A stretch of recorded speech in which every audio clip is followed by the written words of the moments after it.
Welcome to New Zealand's biggest gap year, day 223. Today is going to be a short video. We are just exploring the French town, and you can see the flair of the accent right here, of Akaroa. I hope you're going to enjoy that video and join me at the end of the video where I'm going to go over all the questions and comments you guys had the first time we published it.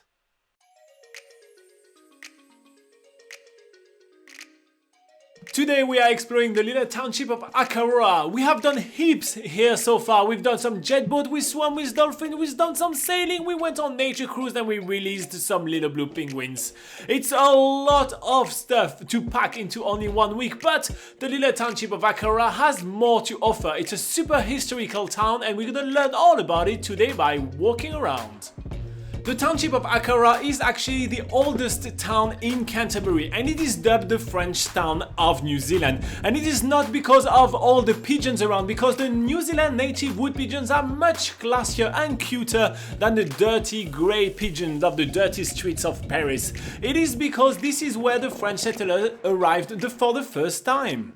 I'm not gonna go in full detail of what the story is, but in short, the French arrived, the English were there already, so the French lay low, settled here and hoped to blend in. And who say French, say cheese, so we are grabbing ourselves an awesome cheese platter while waiting for the sun to finally pop out because that was a really grey morning. And now that the sun is out, we are leaving the harbour for an art house. The Giant's house. Dun dun dun. At first it just looks like we're walking into someone's back garden, but once we enter this garden we realise it's probably the most epic back garden we've ever seen. This whole thing has been created by one artist who has made all these sculptures completely out of mosaic. The garden is full of water features, a piano which actually plays music, beautiful gardens, there's a cafe here too, and an art gallery around the back of the house. And the Giant's house was actually called the Giant's house because back in the day it used to be one of the biggest houses in the area, so only a giant must live in it. The detail in this garden as well is amazing. We walk around about 3 times, spotting different things each time we walk around. One of our favourite sections of this garden is this little animal walkway with sculptures. There's even mosaic pictures within the walls themselves. You really have to keep an eye out for all these different features. As per, my favourite part is sitting on a massive throne which are overseeing the whole garden. I just feel so powerful here, ruling both the plants, the animals and all the tourists. The next section of the garden that we're going to be exploring is the art gallery itself. There is a bit of a gallery called Josie Martin Gallery, named after, well, Josie Martin, which is the artist that created this crazy garden and all those crazy painting and sculptures. But the gallery itself is quite small and the sun outside is so inviting that we are heading outside again, exploring more of the mosaic gardens. It's an absolute festival of colors.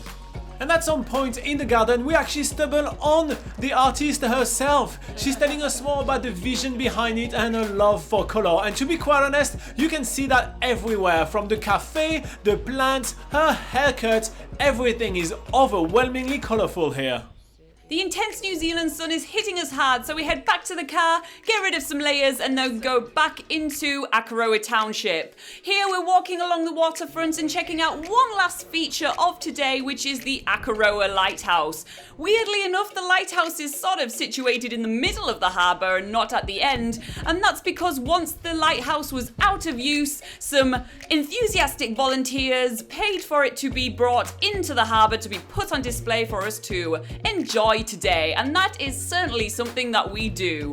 Plus the views from up here are pretty awesome. Yeah. And that's it. So tomorrow, we have to sort our camper van out. We can possibly sell it for parts. It might just work, but then we need some new wheels. So tomorrow is going to be pretty hectic. Just join us then and find out what happens, because we don't know what's going on. See you then.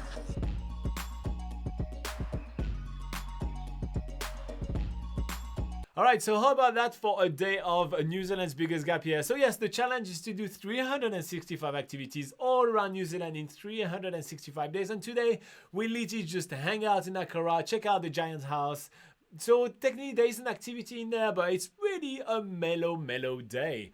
But it did spark a few conversations. Chasing Adeline thought that was a very beautiful place to see in the South Island and said that they really want to see this place, and they thank us for sharing it.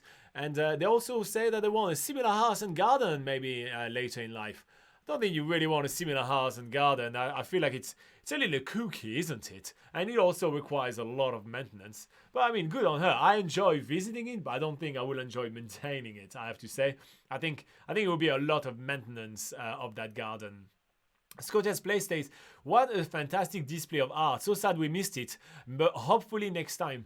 So yeah, a lot of people actually watch our channel and they end up telling us that they're sad that they're missing a lot of the place that we are showcasing. And this is really the genesis and why we started nzpocketguide.com, which is New Zealand's largest travel guide. So if you guys don't know, our day job every single day, Laura and I, we work on nzpocketguide.com, which is a website which is free of charge for anyone to use, and it's thousands of articles with all our recommends from accommodation, things to do, all our tips for like car rentals, camper van rentals, packing tips and all that.